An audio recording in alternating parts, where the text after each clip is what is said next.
Picture a marine environment so hostile that a modern great white shark would be swallowed whole. The ancient oceans were patrolled by massive predators that pushed the physical limits of biology. To understand the sheer scale of the apex predator of this era, look at this photograph. That is a human being standing inside the reconstructed jaw of a megalodon. We are talking about a shark that grew up to 20 meters long and weighed over 50 tons, the equivalent of several large buses swimming together. On land, the post-dinosaur jungles were ruled by the Titanoboa. It was a snake measuring 15 meters long, with a body as thick as a telephone pole, capable of crushing giant crocodiles. Natural selection supposedly rewards the strongest, the fastest, and the most heavily armed. By that logic, these apex predators should have maintained their grip on the food chain indefinitely. Yet, they are all gone. If these creatures were virtually invincible in physical combat, some other biological blind spot wiped them out.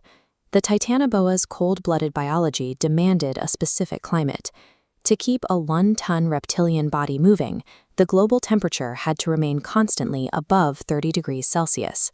This line graph shows exactly what happens to cold-blooded giants during a cooling event. As the global temperature line drops, the habitable zone for giant reptiles rapidly shrinks. Their metabolism crashes, leaving them unable to hunt or reproduce. Fast forward to the Pleistocene epoch, and we see the Megatherium. Looking at this fossilized skeleton, you can see the scale of this ground sloth. It weighed 5 tons, possessed massive claws, and stood as tall as a 2-story house. But hauling that mass required dense, heavy bones, making them incredibly slow. When early humans, agile, cooperative hunters, arrived in their territory, the Megatherium's low reproduction rates and sluggish movement made them easy targets.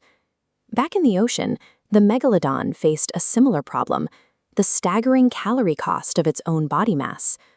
When ocean temperatures dropped during a global cooling phase, the warm, shallow waters the Megalodon used as nurseries froze into expanding ice sheets. Simultaneously, their primary prey adapted to freezing, fast-moving waters where the Megalodon simply could not follow. Achieving massive size requires a perfect, unchanging environment and an enormous, uninterrupted supply of calories. When the climate shifts, a giant body becomes a starvation risk. The ancient oceans were also home to heavily armored predators like Dunkleosteus. This biological tank possessed thick bone plates across its front half and a specialized jaw mechanism capable of producing a bite force equal to the weight of a small car. That offensive power came with a physical trade-off. The heavy bone armor made it rigid and slow in the water. The Ordovician period featured Camarasaurus, a giant cephalopod encased in a heavy cone shell. It ruled as an ambush predator, waiting on the seafloor for prey to drift by. When sea levels fell and ice ages triggered marine ecosystem crashes, the slow-moving prey these heavy hunters relied on vanished. Physical weaponry and thick armor require a specific ecosystem to function. Once prey gets faster or scarcer, these specialized traits turn a creature into a rigid statue, unable to adapt. While the Titans starved, a group of unassuming creatures survived hundreds of millions of years of environmental shifts. This is a modern scientist measuring a very real coelacanth, a biological blueprint older than the dinosaurs, having outlived the armored predators of the Devonian period. The coelacanth survived by retreating to the deep sea, living hundreds of meters below the surface in rocky caves. Here, it found a stable environment where temperatures and oxygen levels almost never fluctuate. Then there is the horseshoe crab, a creature so perfectly efficient that its physical design hasn't changed for 450 million years. They survive on a low-maintenance diet of tiny worms and algae, safely hibernating deep in mud to outlast harsh weather.